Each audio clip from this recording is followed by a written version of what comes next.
สวัสดีค่ะพ่อแม่พี่น้องสวัสดีFCทุกท่านเนาะค่ะกลับมาพบมาพอกับเจตาพารวยคือเก่า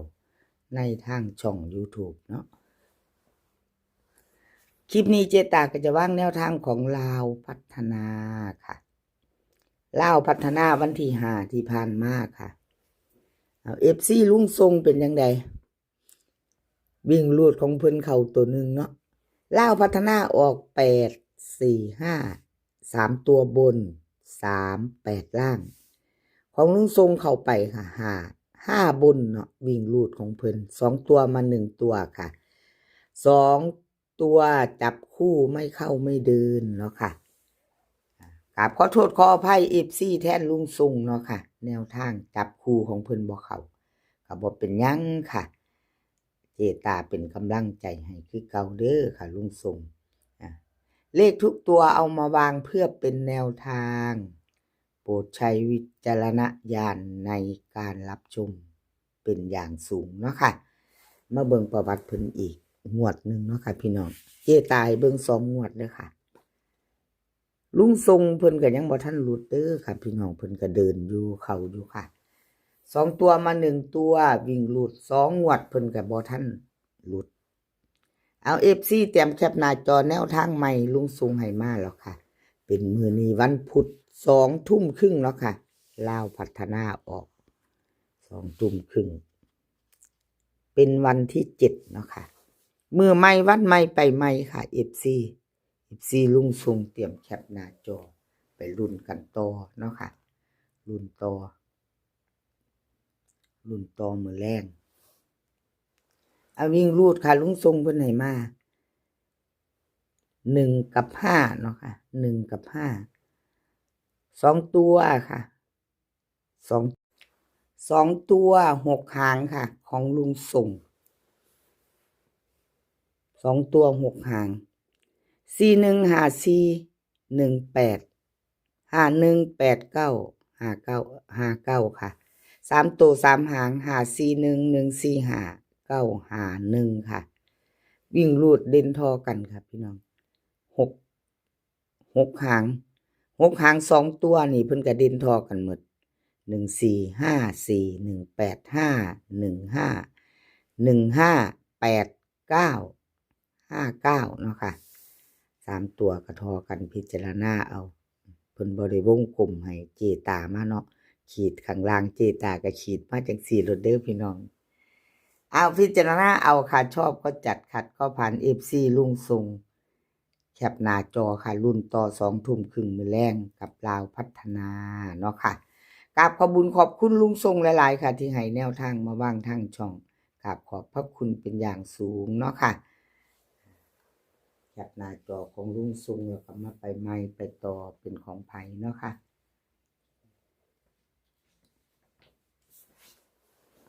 ไปต่อ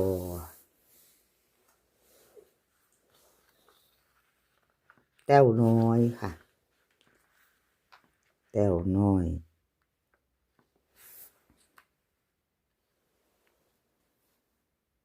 เพิ่นก็เข้าไปวิ่งรูด2ตัวเนาะค่ะพี่น้อง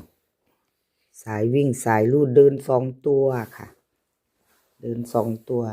8 4 5 3ตัวบน3 8ล่าง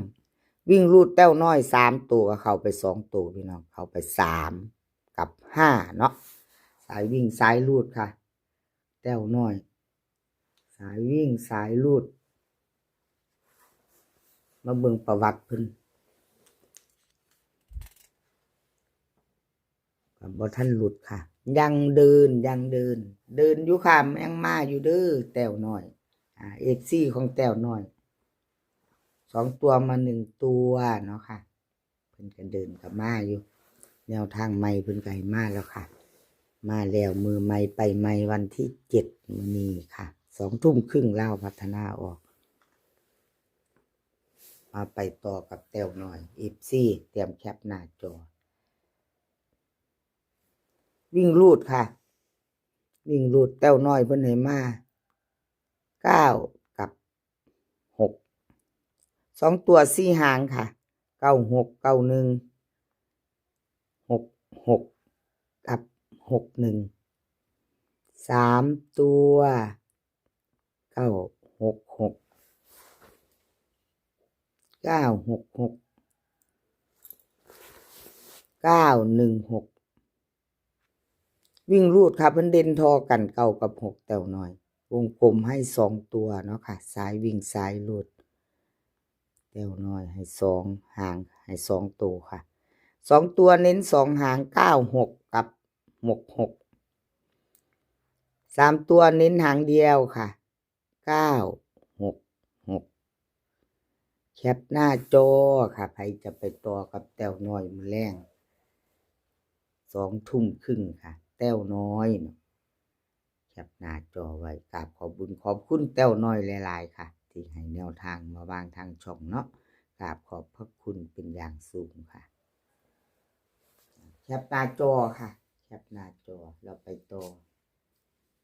แล้วไปต่อ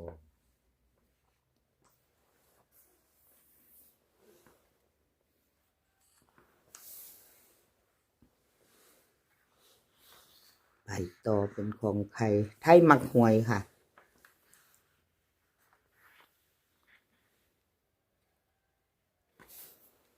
ไทยมักหวยวันที่5ของเพิ่นที่ผ่านมา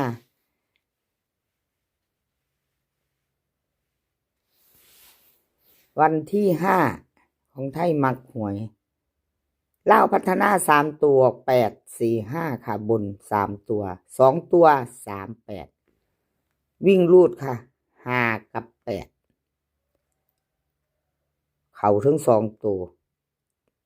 จับมือกันมาไทยมักหวยเบิ่งประวัติอีกรอบหนึ่งอีกงวดหนึ่งค่ะหลุดไปวันที่2กราบขอโทษขออภัย FC แทนไทยมักหวยค่ะเอามาไปต่อตามใหม่วันนี้วันใหม่แล้วเนาะค่ะ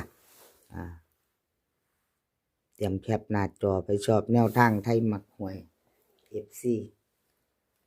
ไทยมักหวยเนาะค่ะ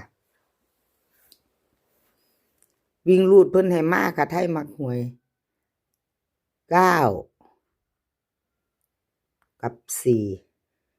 2ตัว4หางค่ะ98 97 42 41เบิ้ลค่ะ99กับ44 3ตัว3หาง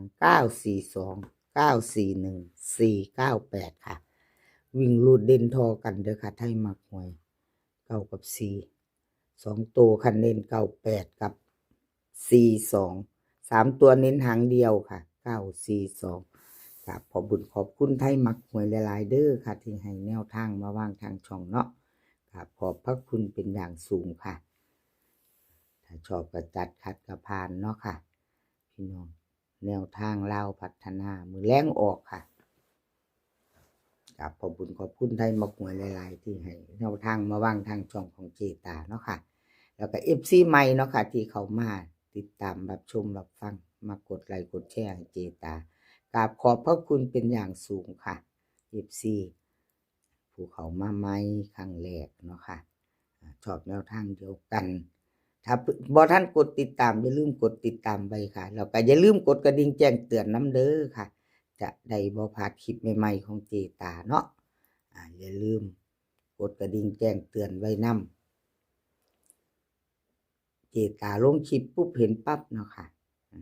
จะได้บ่หายากเอาแคปหน้าจอค่ะเรียบร้อยแล้วค่ะแคปหน้าจอไว้รุ่นกันมือแรงคลิปนี้ขอให้พี่น้องโชคดีกับลาวพัฒนา2 ทุ่มครึ่งมือแรงค่ะมื้อนี้ขอให้มีความสุขขอให้สุขภาพร่างกายแข็งแรงกันทุกคนหนาวมาอีกแล้วค่ะพี่น้องหนาวมาแล้วดูแลสุขภาพกันเดินทางไปไสก็คอยปลอดภัยค่ะเดินทางไปก็ขอให้มีโชคกลับมาก็ขอให้มีชัยค่ะ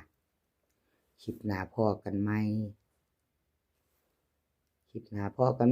นี้ก็สวัสดีค่ะ